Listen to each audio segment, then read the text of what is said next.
since crises are often driven by common factors, there are also gains from policy coordinations. There are gains, as we have seen during the recent crisis, from on the financial side, like central banks coordinating to minimize market disruptions, but there are also gains from the fiscal side, when there is a sudden collapse in output, which is driven by a common shock, then also to coordinate fiscal policy to have a joint fiscal stimulus that is fairly distributed across country to sustain the global economy and global trade would definitely help. Moving, this might provide them with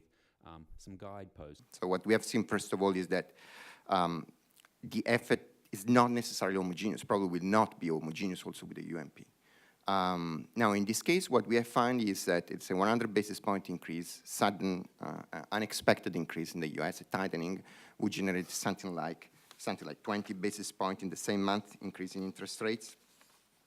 even for countries that do not really peg to the US dollars. Also, the situations today are somewhat more different in that take the soft approach to capital inflows rather than the hard. Instead of trying to oppose it directly, you bend, and thereby you encourage capital outflows instead of trying to stop the inflows in the first place. Countries have managed to change their institutions in a way that instead of having to deal with